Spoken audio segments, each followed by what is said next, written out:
इदारा FIA का इदारा सिर्फ इस्तेमाल नहीं कर रहे, ये सारे पाकिस्तान के इदारे जिसके ऊपर एक मुंह खड़ा होता है इस्तेमाल कर रहे हैं। ये पुलिस का गलत इस्तेमाल कर रहे हैं, ये पुलिस का इस्तेमाल कर रहे हैं झूठे केस भी करने पे, FIR करने पे, डराने धमकाने पे। तारीख आपको भूलेगी नहीं, ना ये तारीख आपको माफ करेगी, ना पाकिस्तान की अवाम आपको माफ करेगी। बिस्मिल्लाहिर्रहमानिर्रहीम। अस्सलाम वालेकुम नाज़रीन, आप देख रहे हैं प्रोग्राम एक्सपर्ट्स। मैं हूं दुआ जमील। आज के पैनल का हिस्सा होंगे कामरान यूसुफ साहब, lieutenant general retired Amjad Sheikh साहब और सलमान आबिद साहब। मैं अपने तीनों मेहमानों को खुशामदीद कहूँगी। प्रोग्राम का आगाज़ करते हैं। नाज़रीन, साबिक़ वज़ीर आज़म इमरान खान के मुतनाज़े इंटरव्यू से नई बहस छिड़ गई है। गुज़श्ता रोज़ इमरान खान ने एक TV को इंटरव्यू दिया जिसमें उन्होंने मौजूदा मुल्की सूरत हाल पर इजहार ख्याल करते हुए ये कहा कि अगर स्टैब्लिशमेंट ने इस वक्त दुरुस्त फैसले ना किए तो मुल्क दिवालिया, फौज तबाह और पाकिस्तान के 3 टुकड़े हो जाएंगे। इमरान खान के इस बयान पर गवर्नमेंट और सियासी जमातों का शदीद रद्दअमल देखने में आया। बयान की सख्त मजम्मत की जा रही है।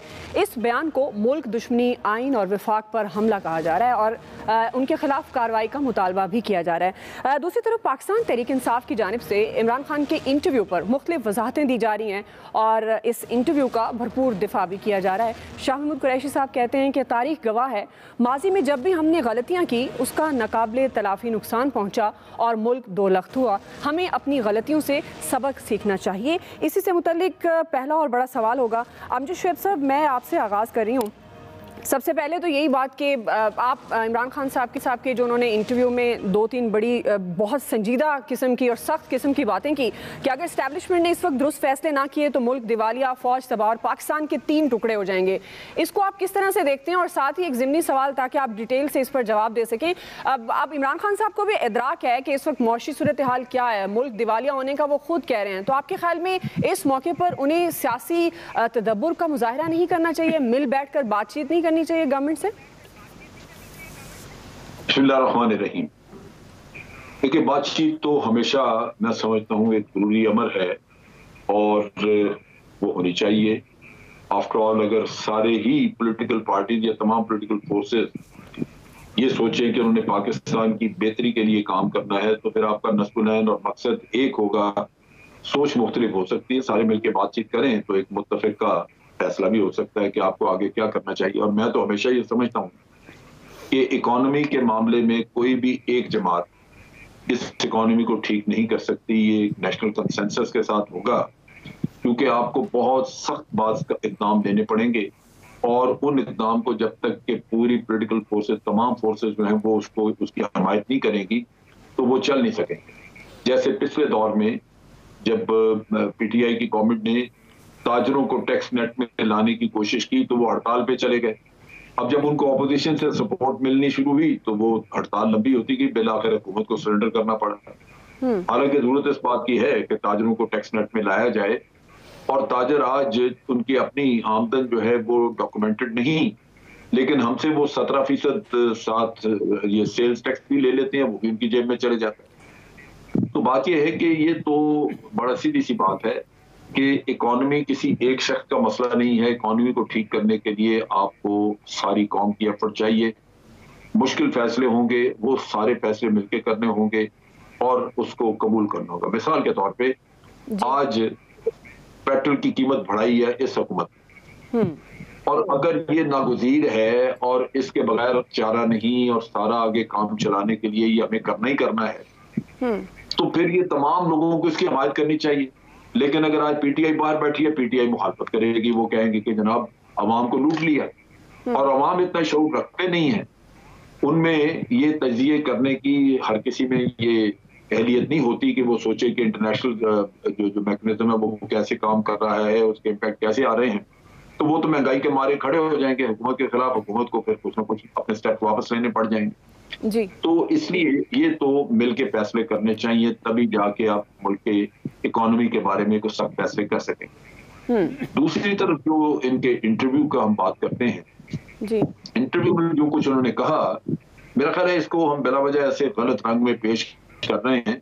अगर कोई लीडर आपको वार्न करता है कि जिस रास्ते पे आप चले हैं उसके ये नताइज आपको हो सकते हैं, और हमें सबको पता है, क्या हमें ये नहीं पता कि बलूचिस्तान को अलहदा करने की तहरीक अरसद रात से चल रही, ये जो टेररिज्म वहां पे है ये है किस लिए? क्या हमें पता नहीं है कि केपीके को अलग करने के लिए, और आज भी जो आपको सुनाया जाता है कि फाटा का दोबारा बना दें, उसको फाटा को बहाल कर दें, और इस तरह के जिसके बारे में कहा जाता था कि ये अफगानिस्तान का हिस्सा है। आपके अपने पार्लियामेंटेरियन यहाँ बैठ के कहते रहे हैं कि ये महमूद खान अजगरी के बयान मौजूद हैं जिसमें उन्होंने कहा जी अटक तक का इलाका तो अफगानिस्तान का। इधर आके मिर्चें लग गई एकदम जब आपको एक लीडर ने वार्न किया कि भाई आपकी इकोनॉमी जो है वो बुरे हाल में है, अगर आप इकोनॉमी को ठीक नहीं करेंगे तो बाहर से बेल आउट पैकेज जिसने भी दिया वो आपके ऊपर शराइत आयद करेगा, वो आपसे कुछ मुतालबा करेगा, आपसे कुछ मांगेगा इन रिटर्न। और हमें पता है कि हमारा न्यूक्लियर प्रोग्राम जो वो कभी भी हजम नहीं हुआ, ना भारत को ना अमेरिका को। उन्होंने बहुत दफा इसके ऊपर इज़हार ख्याल भी किया है, और जितनी भी मैंने राइटिंग्स पढ़ी हैं अमेरिकन जर्नलिस्ट की जो इंडिया विजिट करके आते रहे हैं, वो ये कहते हैं कि जनाब हमें इंडिया ये कहता है कि आप हमें क्वाड में शामिल करके चाइना के खिलाफ खड़ा कर रहे हैं। चाइना आपका मसला होगा, हमारा मसला तो पाकिस्तान है, पहले इनको हमारे पीछे से हटाएं। लिहाजा अमेरिका आपको कहता है कि कश्मीर को भूल जाएं, भारत के साथ करें तिजारत। अमेरिका आपको कहता है कि जनाब इकोनॉमी आपकी बहुत बुरी है तो फौज छोटी कर लें, आप अपना न्यूक्लियर प्रोग्राम रोक लें, जहां है एनपीटी साइन करके तो इसको रोक लें ताकि आपका पैसा बचे। तो वो उनके पास हर इसी किस्म के हैं आपके। लिहाजा अगर किसी लीडर ने आपको फोरवॉर्न किया है तो ये इस पे सियासत करने की जरूरत नहीं है, अपने घर में झांकने की जरूरत है कि हम इन चीजों को जो आ सकती हैं हमारे रास्ते में, इनको कैसे मुकाबला इसका कैसे किया जाए।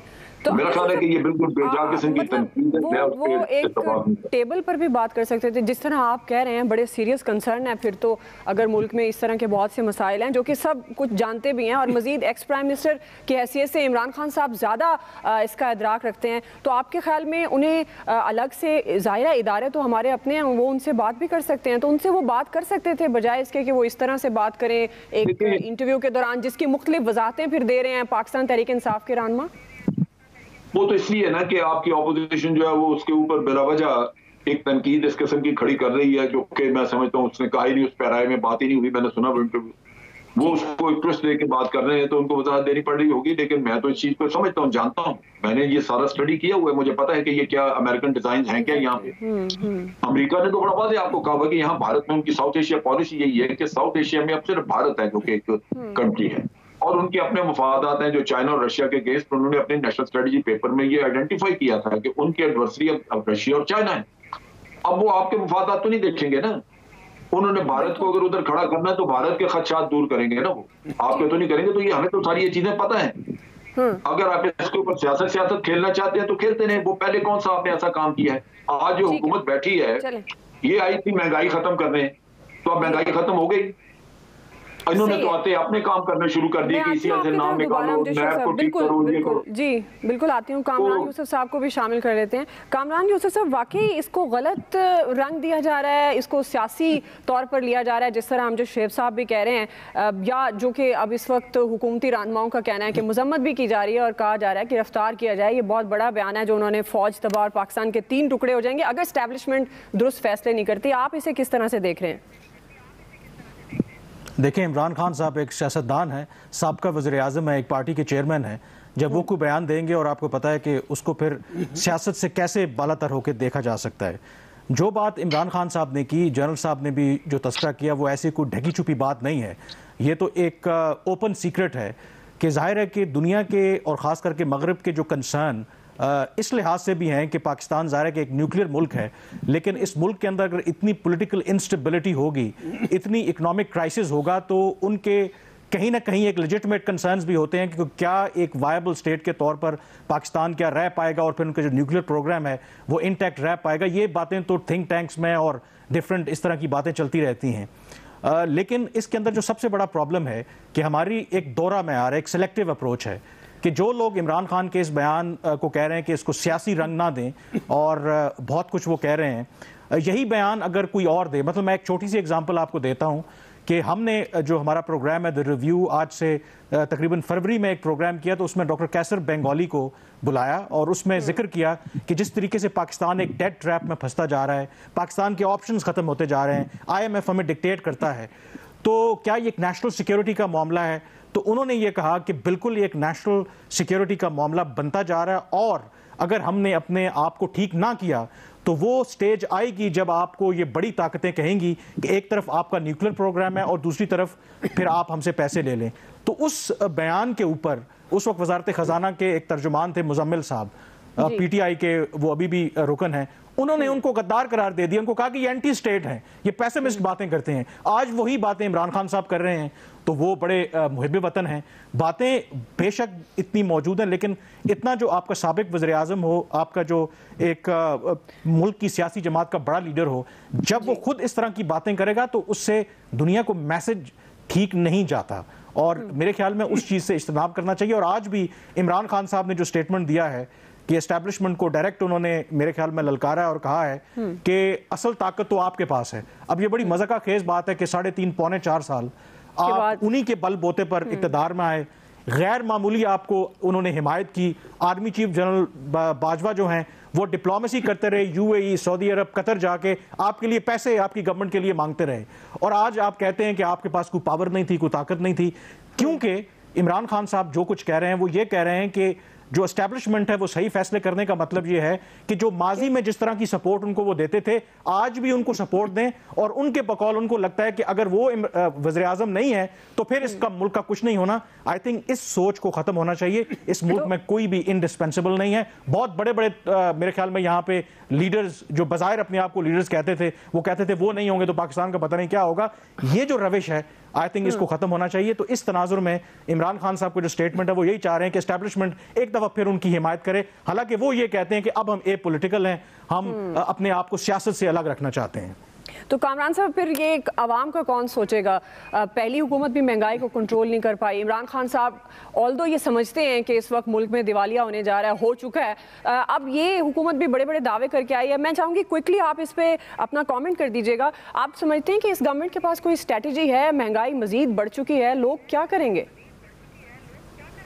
देखें, एक तो ये गवर्नमेंट आए हुए इनको तकरीबन 7-8 हफ्ते हुए हैं और मुल्क खुदा न खास्ता अगर दिवालिया हो रहा है तो उसमें बहुत हद तक जो कंट्रीब्यूशन है वो इमरान खान साहब की गवर्नमेंट का भी है।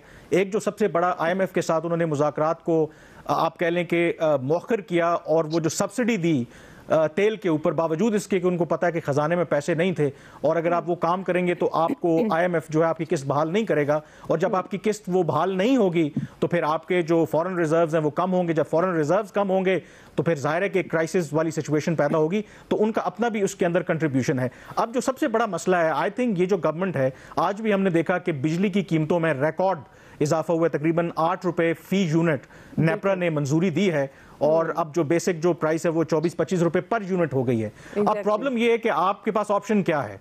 अगर आप पेट्रोल की कीमतें नहीं बढ़ाएंगे, अगर आप बिजली की कीमतें नहीं बढ़ाएंगे, तो दूसरी तरफ आपके जो फॉरेन रिजर्व्स हैं वो कम होते जाएंगे। IMF के साथ आपका प्रोग्राम बहाल नहीं होगा। IMF के साथ प्रोग्राम बहाल नहीं होगा तो आपको जो आपके दोस्त मुल्क हैं, सऊदी अरब, चीन, UAE, वो आपको पैसे नहीं देंगे। जब वो पैसे नहीं देंगे तो जेन्युइनली आप डिफॉल्ट की तरफ जाएंगे। तो इस वक्त मुझे लगता है कि गवर्नमेंट को हर सूरत में मुश्किल और गैर मकबूल फैसले लेना पड़ेंगे। 3 से 6 महीने बिल्कुल महंगाई होगी, बहुत मुश्किल सूरत हाल होगी, लेकिन फिर चॉइस आपके पास कि अगर आप फैसले नहीं करेंगे तो आप डिफॉल्ट की तरफ जाएंगे। जी अमजद साहब, क्या कहते हैं? कामरान, तो 2 महीने पहले भी ये बात आप कर सकते थे। 2 महीने पहले क्यों नहीं की आपने ये बात? उस वक्त भी तो ये मजबूरी थी इस मुल्क की। क्यों नहीं इन्होंने इस हुकूमत को निकालने का जवाब क्या है? कामरान, इस हुकूमत को निकालने का जवाब क्या है? अगर आप ये कहते थे कि ये कर रहे हैं, इसका मतलब है आपने आगे ये ठीक करना था। ठीक नहीं कर सकते तो फिर निकालने, उसको रहने देते, 1.5 साल धक्के खा के खुद ही चले जाते। आप निकले, आपने उनको निकाला, हमें ये चक्कर दिया कि जनाब हम ठीक कर देंगे। ये गद्दारी की है, ये आप लोगों के साथ इन्होंने खुला हाथ किया है कि हमें चक्कर दिया कि जी ये खराब कर रहे हैं, हम ठीक कर देंगे। वरना अगर आप ठीक नहीं कर सकते थे तो जो खराब करना था फिर उसी के जिम्मे ले, पूरा इल्जाम उसी पे जाता। क्यों उन्होंने ये किया? देखिए जनरल साहब, इसका जवाब तो जाहिर है कि वो सियासी जमातें जो अभी गवर्नमेंट में वही दे सकती हैं कि उन्होंने ऐसा क्यों किया है। प्राइवेटली शायद हम टीवी के ऊपर जनरल साहब टीवी के ऊपर शायद हम बहुत सी ऐसी बातें नहीं कर सकते। प्राइवेटली वो बहुत सी ऐसी बातें करते हैं कि असल वजह क्या थी। प्राइवेटली बहुत सी ऐसी बातें करते हैं कि असल वजह क्या थी कि उन्हें क्यों इक़्तिदार में आना पड़ा। शायद हम पब्लिकली यहाँ पे बात कर नहीं सकते। हमारे मसाइल बड़े मेरे ख्याल में प्रॉब्लमेटिक हैं। देखो ना कामरान, प्राइवेटली मैं बहुत ज्यादा जानता हूँ, मुझे भी पता है, लेकिन एक चीज वादे है कि जो हुकूमत कर रहे हैं उन्होंने हमें यही कहा था। महंगाई मार्च की थी उन्होंने, उन्होंने पूरी दुनिया, पूरे पाकिस्तान को मोबिलाइज किया था कि खुदकुशियां हो रही हैं, लुट रहे हैं लोग, मारे गए। मैं उनकी बात कर रहा हूं। प्राइवेट का मुझे भी बहुत कुछ पता है, ठीक है, लेकिन इनमें से किसी को भी इस्टेब्लिशमेंट को घसीटना नहीं चाहिए अपने मामलात में। बिल्कुल। अगर इस्टेब्लिशमेंट ने कहा न्यूट्रल है तो आपको कोशिश करनी चाहिए कि अब वो न्यूट्रल रहें, वो इमरान खान हो या कोई भी हो। एग्जैक्टली लेकिन इनका अमल इनके ऊपर है कि इन्होंने कहा था कि महंगाई को दूर करेंगे, ये महंगाई ने मार दिया कौम को, ये मजीद मारने के लिए बैठ गए, इनका इखलाकी जवाब खत्म हो गया। ये मैं जी सलमान आबिद साहब, जाहिर है जब इस तरह होगा तो फिर आवाम तो किसी को माफ़ नहीं करेगी इतनी ज़्यादा महंगाई की सूरत में। सलमान आबिद साहब, आप समझते हैं जैसे शहबाज शरीफ साहब प्राइम मिनिस्टर ने कहा है कि सियासत करें, हद से तजावज़ न करें, इस बयान को आप किस मनाज़िर में देखते हैं? लेकिन अब पहली बात तो ये है कि हमने पाकिस्तान को एक तजर्बा गाह बना दिया है और पॉलिटिकल एडवेंचर, इस तरह की सियासी मुहिम जोई जो है ना, हम अमूमी तौर पे अपनी तारीख में देखते हैं। हमने कब पाकिस्तान में इकॉनमी को स्टेबल करने की कोशिश की, कब हमने पॉलिटिक्स को स्टेबल करने की कोशिश की, कब हमने एक दूसरे के मैंडेट का एहतराम किया। ये जो अभी हालिया रिजीम चेंज का एक एडवेंचर हुआ है, अभी तो उसके नताइज आने शुरू हुए हैं। अभी तो आगे देखिए, इसका आपको और पता चलेगा कि क्या क्या रंग इसके सामने आते हैं।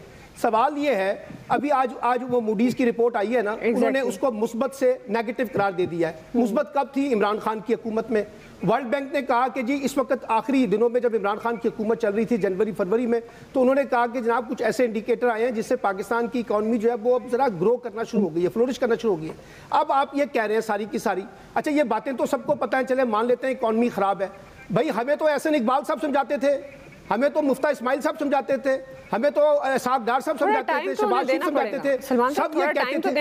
हम टाइम देने के लिए तैयार हैं, लेकिन वो तो ये कह रहे हैं कि हमारे हाथ बंधे हुए हैं, हमारे पास कोई चीज नहीं है। IMF के बारे में पहले कहते थे इमरान खान ने बड़े सख्त मायदे किए हैं, मान लेते हैं मायदे किए थे। अब आप आके रिव्यू कर लें अगर आप करना चाहते हैं। अब मुफ्ता इस्माइल साहब कह रहे हैं कि जो ग्रोथ रेट बिल्कुल ठीक था उनका, वो खुद मान रहे हैं कल। तो मैं ये कहना चाह रहा हूं, ये जो हम पाकिस्तान की सियासत को लेकर आगे बढ़ रहे हैं, इसमें पोलराइजेशन इतनी ज्यादा बढ़ गई है कि हम अपनी मर्जी के नताइज निकालना चाहते हैं। अब इमरान खान की तकरीर के ऊपर आपका क्या ख्याल है कि अपोजिशन जो है, इमरान खान जितना मर्जी सच बोल ले, आपका ख्याल है कि वो इसकी तारीफ करेंगे? उन्होंने तो ये कहना है कि इमरान खान झूठ बोलता है, या PMLN के लोग को अच्छी बात करेंगे तो इमरान खान कहेगा वो झूठ बोलता है। हमने एक ऐसी पोलराइजेशन कर दी है, वो मीडिया के अंदर भी नजर आ रही है, वो सियासत में भी नजर आ रही है, वो इंटेलेक्चुअल क्लास में भी नजर आ रही है, और सब ने अपनी अपनी पोजीशन लेके हम एक चीज का नैरेटिव बिल्ड करने की कोशिश कर रहे हैं। बात यह है, जो जनरल साहब ने भी शुरू में कहा कि एक क्वेश्चन के तौर पर देखिए, आपने देखा दुनिया में आज आगे बढ़ने के लिए जो की फैक्टर है वो आपकी इकॉनमी है। इकॉनमी को फ्लोरिश किए बगैर आप आगे नहीं बढ़ सकते। अच्छा, इकॉनमी कब ग्रो होती है? जब आपकी पॉलिटिकल स्टेबिलिटी होती है। पॉलिटिक्स को हम यहाँ स्टेबल नहीं नजर देते, यहाँ तो हर 2 महीने बाद 3 महीने बाद हमें हुकूमत को गिराने का ख्याल आ जाता है। पहले दिन से, जिस दिन 2018 में हुकूमत आई थी, फजलुर रहमान साहब जो है वो लंगोट कस के मैदान में आ गए थे कि इस हुकूमत को चलते नहीं देना। बिलावल साहब आ गए, फिर नवाज, अब इमरान खान कहते हैं कि जी मैं नहीं चलने दूंगा। तो ये जो हम एक एटीट्यूड अपना रहे हैं ना, जिससे हम अपना खुद नुकसान कर रहे हैं, और इसका फायदा किसको हो रहा है? उन्हीं कुव्वतों को हो रहा है जो पाकिस्तान को रखना चाहते हैं ग्रे लिस्ट के अंदर, जो पाकिस्तान को डिफॉल्ट कराना चाहते हैं, जो पाकिस्तान के अंदर पॉलिटिकल स्टेबिलिटी नहीं कायम करना चाहते, जो इकोनॉमिक स्टेबिलिटी कायम नहीं करना चाहते। वो आपके न्यूक्लियर प्रोग्राम के बारे में भी बात करेंगे, वो आपके अफगानिस्तान के कॉन्टेक्स्ट में भी बात करेंगे। तो हम तो खुद वो माहौल प्रोवाइड कर रहे हैं जिससे इंटरनेशनल कम्युनिटी फायदा उठाए, हम पे प्रेशर बिल्ड करे और हम वहीं जाएं जहां वो हमें लेके जाना चाहते हैं। तो इसलिए मैं ये समझता हूं मसला इमरान खान का या शहबाज शरीफ का या बिलावल जरदारी का नहीं है, मसला हमारी ओवरऑल पॉलिटिकल एटीट्यूड का है, जिसमें हम ये रियलाइज नहीं कर पा रहे कि हम अपने इंटरनल और एक्सटर्नल क्राइसिस जो हैं उसको खुद किस तरह से जनरेट कर रहे हैं, किस तरह से उसको पोलराइज कर रहे हैं, और किस तरीके से अपने नेशनल इंटरेस्ट को पीछे छोड़ के अपने अपने 4 जमाती इंटरेस्ट। आज मरियम ने क्या कहा है? उसने कहा हमारी तो जो फौज पे तनकीद थी वो तो नेशनल इंटरेस्ट में थी, हम तो रूल ऑफ लॉ के साथ थे, हम तो फला के साथ थे। भाई उनसे पूछिए, जब आप जर्नलों को सरेआम बातें सुना रहे थे उस वक्त कौन सा नेशनल इंटरेस्ट था? वो क्या नेशनल इंटरेस्ट था? अगर वो भी ऐसी बात करते हैं वो भी गलत है, अगर इमरान खान साहब बात कर रहे हैं वो भी गलत है, क्योंकि इदारों को नहीं लाना चाहिए दरमियान में। आपकी सियासी जंग है उसको सियासी रखें, इदारों को दरमियान में ना घसीटें। और इमरान खान साहब को हम इसलिए भी ज़्यादा इस पर बात करते हैं क्योंकि वो इदारों के इस्तेहकाम की बात करते थे, इदारों को कहते थे कि मजबूत बनाया जाएगा, और फिर अगर वही इदारों को अपनी सियासी जंग में लाएंगे फिर सवालात तो उठेंगे। बहरहाल जी, एक ब्रेक ले लेते हैं, हम ब्रेक से वापस आएंगे।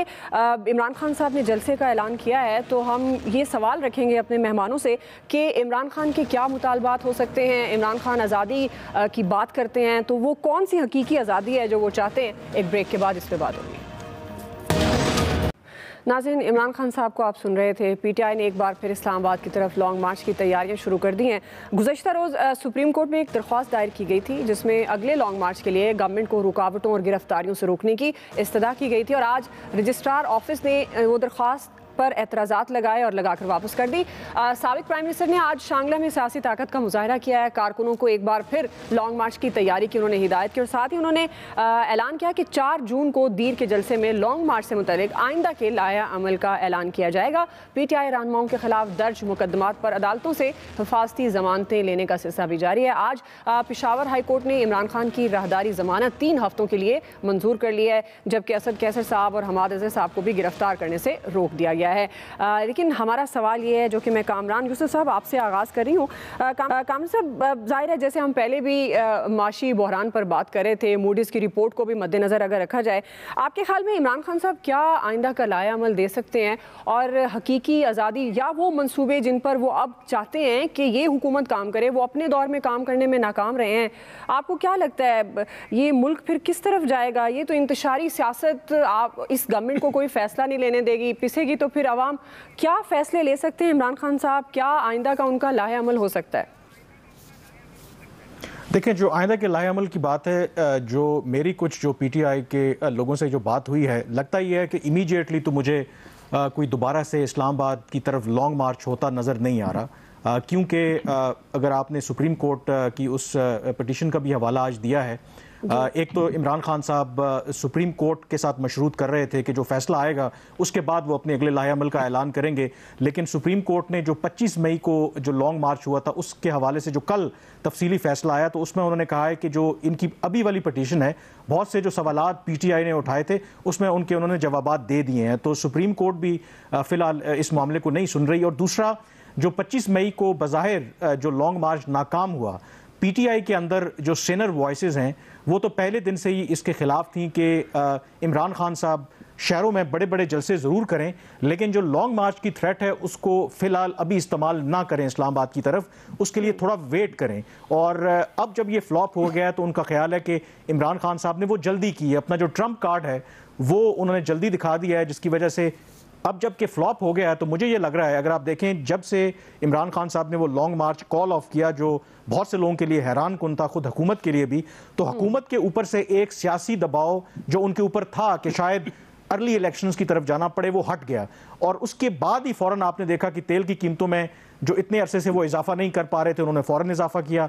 आज बिजली की कीमतों में नेपरा ने मंजूरी दी है, तो ये जो इंडिकेशन है, लगता ये है कि इस वक्त जो मौजूदा गवर्नमेंट है इसके लिए इमरान खान साहब आपको बड़ा चैलेंज नहीं है इमीडिएटली, उनके लिए चैलेंज जो है वो मुल्क की मुआशी सूरत हाल है और वो सख्त और मुश्किल फैसले हैं, जिसके नतीजे में यकीनी तौर पर महंगाई ऑलरेडी है और ज्यादा महंगाई आएगी तो और इलेक्शन से मशरूत है असेंबलीज में आना इमरान खान साहब का। कल फवाद चौधरी साहब ने यही बात की थी कि अगर इंतखाबात की कोई डेट आ जाती है जो कि वो मांग रहे हैं तो फिर वो असेंबलीज में वापस आएंगे। अगर वो नहीं आते फिर किस तरह से आप समझते हैं पार्लियामेंट काम करेगी, मुल्क किस तरह से चलेगा?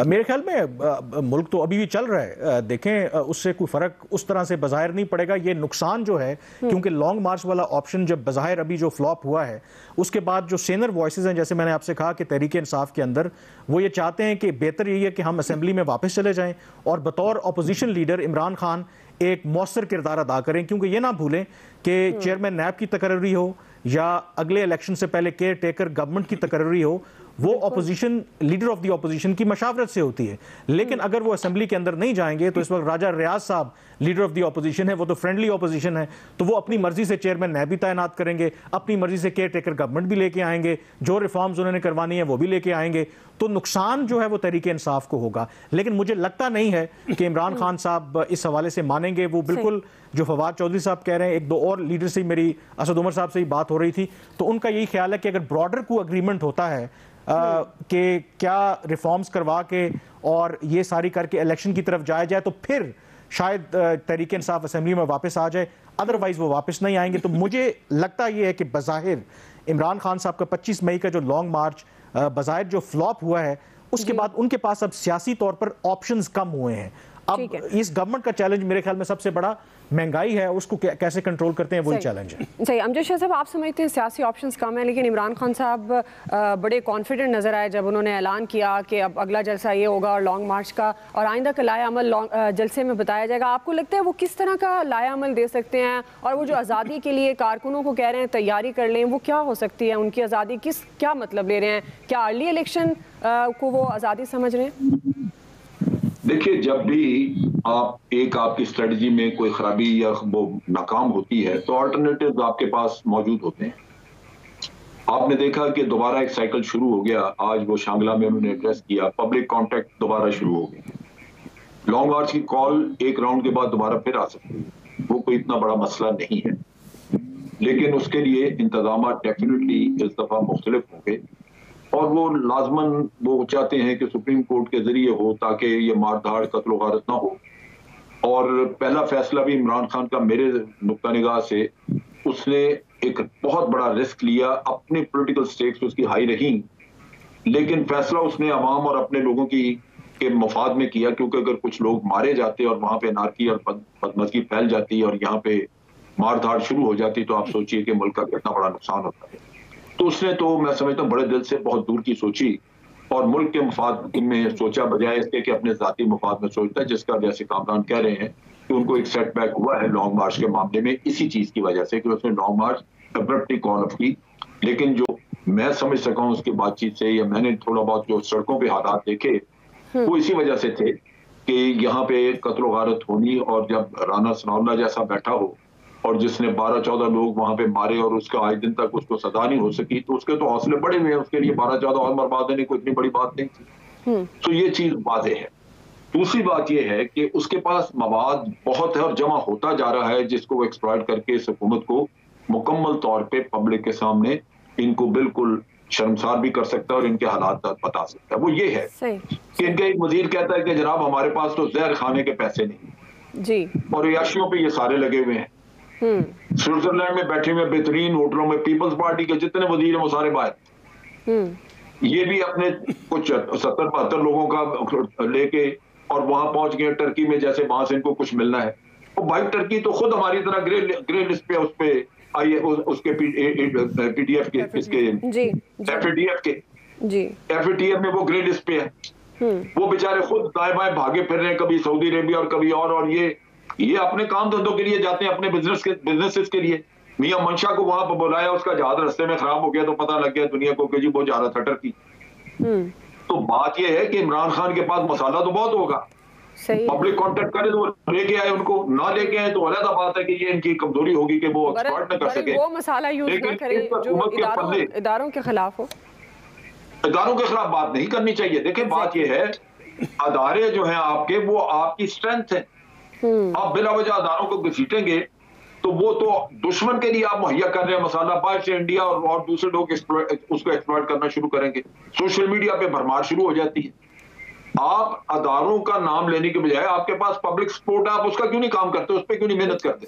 सियासी जंग, अगर आइंदा आपने कुछ हासिल करना है तो जो मासेज आपको सपोर्ट दे रहे हैं आप उसमें कैपिटलाइज करें। आप अदारों का नाम ले लेके बिला वजह अदारों को भी ख्वार कर रहे हैं, उनको भी आप कंट्रोवर्शियल कर रहे हैं और साथ दुश्मन का मकसद पूरा कर रहे हैं। बिल्कुल। तो वो मेरा ख्याल है कि गलत स्ट्रेटेजी कोई भी करे वो नहीं होना चाहिए। आपको पब्लिक सपोर्ट मिल रही है, आप बिल्कुल उनको मोटिवेट करें, दोबारा एक राउंड ले पब्लिक के कांटेक्ट का, जलसे जुलूस, और फिर उसके बाद फिर दोबारा कॉल दे दें। और इतनी देर में ये हुकूमत आपको इतना कुछ मुहैया कर देगी अपनी करतूतों की वजह से कि आप बिल्कुल जो जी चाहे आप कर सकते हैं। सही है। अमजद शेख साहब एक ब्रेक लेते हैं, ब्रेक से वापस आएंगे, यहीं से कंटिन्यू करेंगे। वेलकम बैक नाज़रीन। हम बात कर रहे हैं साबिक वज़ीर-ए-आज़म इमरान खान, जिन्होंने 4 जून को दीर में जलसे में लॉन्ग मार्च पर लायामल देने का ऐलान किया है। सलमान आबिद साहब, मैं आपकी तरफ आऊँगी, आपके ख्याल में क्या ऐलानात वो कर सकते हैं? और जिस तरह हम ब्रेक से पहले बात भी कर रहे थे, कामरान यूसुफ साहब, अमजद शेख साहब भी, क्या सियासी ऑप्शंस हैं जो इमरान खान साहब के पास जो वो अपने कारकुनों को बता सकते हैं या दे सकते हैं? अर्ली इलेक्शन ज़ाहिर है अब उस तरह होता हुआ नज़र नहीं आ रहा जो कामरान यूसुफ साहब कह रहे थे। देखिए, पहली बात तो ये है कि इस वक्त पूरी की पूरी हुकूमत और ये जो 13 जमाती इत्तेहाद है, इसके ऊपर अगर कोई खौफ है पॉलिटिकली तो वो तो इमरान खान का ही खौफ है। ये कहना कि उनके ऊपर खौफ नहीं है, मैं नहीं मानता। उसकी वजह क्या है? आप देखिए राना सनाउल्लाह साहब यहाँ तक कह रहे हैं कि अगर कोई 4 लोग बैठ के लॉन्ग मार्च की प्लानिंग भी करेंगे तो उनको भी मैं गिरफ्तार कर लूँगा और मैं उनको बिल्कुल किसी सूरत में नहीं आने दूंगा। यानी जितना ज़्यादा डराया धमकाया और जिस किस्म की गुफ्तगू मरियम नवाज अपने जलसों में कर रही हैं, इमरान खान इमरान खान इमरान खान, फितना फसाद क्या क्या कुछ नहीं कह रही। अगर ये इस हुकूमत को इमरान खान से कोई खौफ नहीं है तो ये सारा नैरेटिव जो एंटी इमरान खान, यानी कल उनकी गद्दारी का मुकदमा भी बनाने की बातें की जा रही हैं, उन पे आइन से गद्दारी का मुकदमा बनाने की भी बातें की जा रही हैं, और फिर कहा है कि जी खौफ नहीं है उनको इमरान खान का। एक बात तो ये है, और दूसरा खौफ उनको ये है कि जिस इकॉनमी को उन्होंने पकड़ लिया है, जिनके बारे में ये कहते थे कि हमारे पास बड़ा तजर्बा है, बड़ी सलाहियत है, वो तो अभी उसका कोई रोड मैप या कोई ट्रैक अभी तक सही तरीके से निकल के नहीं आया। तो उनको भी लगा है कि ये जो लोग हैं ये कोई लंबी देर के लिए नहीं सोचते। लोग तो अब कह रहे हैं कि शहबाज शरीफ साहब आपने कहा था कि मेरे पास जादू की छड़ी है ना, वो इकॉनमी को ठीक करें। अगर इकॉनमी ठीक नहीं होती तो सबसे ज्यादा अगर कोई लूजर होगा तो वो PMLN होगी। एक बात। अब आ जाए इमरान खान के पास क्या स्ट्रेटेजी है। देखिए जो लोग ये समझ रहे हैं ना कि इमरान खान साहब घर जाके बैठ जाएंगे, पहले तो वो इस गलतफहमी से निकले। इमरान खान साहब अपनी एग्रेसिव पॉलिटिक्स करेंगे, उनके पास यही एक हरबा है जिससे उन्होंने एस्टैब्लिशमेंट को भी और जिससे उन्होंने हुकूमत को भी एक दबाव के अंदर लाया हुआ है। दूसरी बात यह कि अब उनके पास लाएमल क्या है। देखिए सुप्रीम कोर्ट ने तो उनकी पटिशन जो है वो उसको मुस्तरद कर दिया, एतराज़ लगा के कि जनाब ये काबिल समाअत ही नहीं है।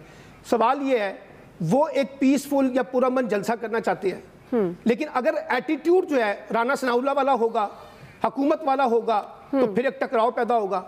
अगर आप चाहते हैं कि पाकिस्तान के अंदर एक टकराव की सियासत हो, आप चाहते हैं पाकिस्तान में इंतशार की सियासत हो, आप चाहते हैं पाकिस्तान में बदमनी की सियासत हो, तो राना सनाउल्लाह वाला फार्मूला जो है वो आज़मा ले, क्योंकि वही कुछ होगा कि उससे फिर इनकी इकॉनमी नहीं चलेगी। ये मैं आपको बता दूं, ना पॉलिटिक्स चलेगी ना इकॉनमी चलेगी, टकराव की सियासत होगी। इमरान खान साहब 4 जून को जो कुछ अनाउंस कर सकते हैं, शायद वो कोई एक जलसा जिसे कहते हैं ना एक बड़ा जलसा कर सकते हैं। मैं कामरान यूसुफ से इत्तफाक करता हूं, शायद अभी वो लॉन्ग मार्च वाली बात या वो धरना देने वाली जो मुस्तकिल बात है ना जी, वो शायद अभी इतनी अर्ली तो अब नहीं आने वाली। लगता है कि पार्लियामेंट में वापस आ सकते हैं। देखिए पार्लियामेंट में तो उन्होंने इमरान खान साहब ने 2 टोक अंदाज में इमरान खान ने कहा है, अगरचे उनकी पार्टी के अंदर लोग कहते हैं कि हमें पार्लियामेंट में जाना चाहिए, इमरान खान साहब कहते हैं कि, और अभी कामरान यूसुफ ने भी ये ठीक कहा कि वो यही कहते हैं कि जनाब आप इलेक्शन की डेट अनाउंस करें, उसके बाद इलेक्शन के कंडक्ट करने के जितने भी मामलात, इंतजामात, इस्लाहात के मामलात हैं, उसमें पार्लियामेंट में जाने के लिए तैयार। अगर गवर्नमेंट नहीं करती, अगर देखिए गवर्नमेंट क्यों करेगी, उन्होंने तो 2 काम करने थे वो कर लिए, EVM को खत्म कर दिया, ओवरसीज पाकिस्तानियों को वोट, यही इंतखाबी इस्लाहात थी। वो जो जरदारी साहब कहते थे ना पहले इस्लाहात होंगी फिर इंतखाबात होंगे, तो ये 2 इस्लाहात थी, और बाकी इस्लाहात उन्होंने नैब के अंदर कर दिए। तो वो तो अपने आप को बचाने के लिए जो कुछ उन्होंने करना था वो करने की तरफ जा रहे हैं। ये कोई आपको लगता है कि PMLN की पॉलिटिक्स और पीपल्स पार्टी की पॉलिटिक्स जो है वो कोई रिफॉर्म बेस्ड एजेंडे की तरफ लेके जाना चाहती है? वो तो एक ऐसा इलेक्शन सिक्योर कर रही है। अब ये जो कहा जा रहा था इमरान खान साहब जो है वो एक हाइब्रिड वॉर और एक सिलेक्टेड के साथ साथ है, अब जो इस वक्त सिलेक्टेड के पीछे पीछे फिर रहे हैं वो कौन लोग हैं उसको भी देख ले, कौन इस वक्त जो है सबसे ज्यादा उनकी हमायत में खड़े हो गए। सवाल ये है कि इस वक्त टकराव की सियासत जो है वो पाकिस्तान के और रियासत के मफाद में नहीं है। बेहतर तरीका यह है कि 2 सियासी जमातें आपस में बैठे या बैठे, किसी तीसरे फरीक को बीच में बैठ के मॉडरेट का रोल प्ले करना पड़ेगा और कोई ऐसा फैसला लाना पड़ेगा जो दोनों के लिए काबिल हो। वक्त भी खत्म हो गया। आप तमाम मेहमानों का बहुत शुक्रिया। आज के एक्सपर्ट से इतने, ख्याल रखिए। अल्लाह हाफिज़।